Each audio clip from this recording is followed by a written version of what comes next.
is at 5:30. After being a month late, New York State has a finalized budget for the 2026 fiscal year. The $254 billion spending plan is the latest state budget in 15 years.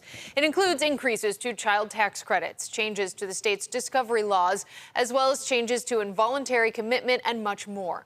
Republican Assembly Minority Leader Will Barclay criticized the spending plan, saying most of the policies that held up budget talks for more than a month represent small steps when comprehensive action was needed. We're also hearing from our state senators, including Republican Patrick Gallivan. Senator, are you there? And thank you for joining us.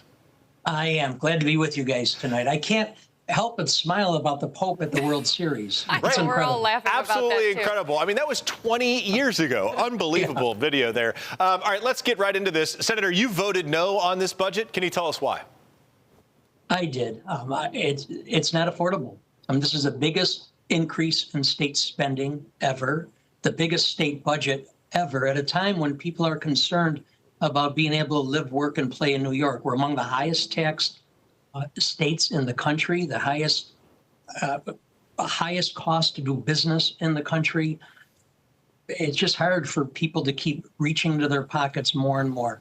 Don't get me wrong, there's some good things in the budget, but we have to make certain sacrifices. When I say we at the state level, and put forward a responsible budget. So my main reason for voting against this is affordability. It's just simply spending too much, and I don't think we've done enough in the area of public safety.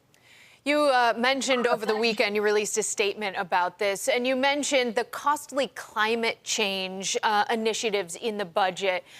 Can you explain what you felt was too expensive there, and maybe what else was a little too expensive in this budget?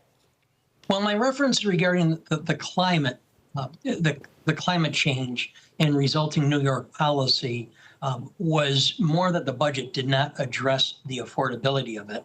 There wasn't much in the budget in the way of climate change, but our policies are just simply not affordable. They're not attainable right now because of the requirements. Our grid can't handle it.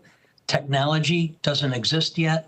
Manufacturers haven't kept up with it. For instance, electric vehicles, they're just not available for people. Charging stations are not available for people. You've heard the uproar locally in Western New York when people talked about taking away the gas stoves, and this budget was largely silent on trying to do something about the affordability and a sustainable, realistic energy policy in the state. I'm concerned about a number of things in the budget. The overall spending, of course, is among the biggest issues. We didn't address public safety. I'm concerned in a large way. I'm concerned about that. But yet we've spent more money for politicians, increasing limits for for public campaign financing. And we've got a ridiculous $10 million that is placed in there for public officials who might get sued for private actions that they took, that purportedly they were being retaliated against because they're a government official and took action against federal government officials. Things that are in there like that just don't make sense. We've increased taxes on the wealthy. Some people are in favor of that, but we're taking more money from people. In that regard, we're taking more money from employers downstate with the MTA payroll tax. And there's so many things that are in there. Medicaid spending the state share was a 17% increase this year, an additional 5% last year. That's 22% increase in state spending on Medicaid. It's just unsustainable. So you ask next, what's logical? What do we cut? That's very difficult to identify things to cut. I mean, we go line by line. I think campaign finance, public finance of campaigns, money going to politicians, money for legal defense of politicians for private things that they have done. I think things like that are problematic. But the budget's difficult. It's made more difficult by the fact that the process was horrible. It was the latest budget in my time in the Senate. It was largely not transparent, and I think that's really problematic. Senator, legislators did start to come back to the middle, at least somewhat. We talk about law enforcement previously. They did start to come back to the middle as it pertains to discovery laws. They did not move far enough, according to you, when it comes to bail, some of those rollbacks that happened in 2019. Where would you have liked to seen legislators go in terms of those discovery laws, the state's bail laws, and what are you hearing from your constituents in the law enforcement community about the moves that legislators made this year in terms of discovery? Well, overall, there's significant frustration, a lot of frustration out there in the law enforcement community, and there has been over the past 5 or 6 years because of New York's criminal justice policies.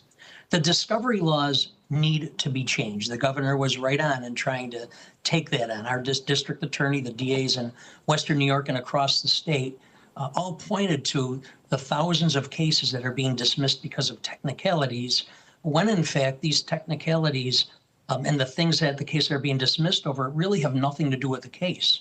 It's just simply the voluminous paperwork not being presented properly and in a timely manner. This budget really did not do much to change that. It didn't speak to the relevance of things. It didn't change any time deadlines. It gave judges a little bit of discretion in what they can consider as far as dismissing a case or not. The mask ban, which I thought was smart, which was good public policy. For over 100 years, we had a mask ban. People using masks in commission of a crime was an additional crime. And we no longer have that. And the governor was trying to do something about it. And so what's in the budget now is if somebody is using a mask in the commission of a crime and furthering that crime, it can just be an additional charge, a secondary charge, a low-level Class B misdemeanor that would be served concurrently with a violent crime. So it's really no punishment at all. We didn't address bail at all in this particular budget, among other things. We did address the involuntary commitment laws, and to the governor's credit and to the legislature's credit, they worked hard. A lot of negotiation went on. And that law, when people can be involuntarily committed because of mental health issues, was expanded with checks and balances that were put in place.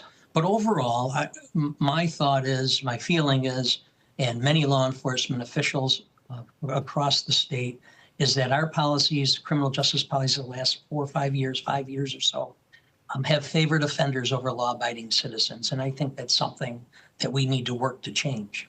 All right, State Senator Patrick Gallivan, thank you so much. That is all the time we have. We appreciate your thoughts. Okay, appreciate your time. Thank you. Thank you, Senator.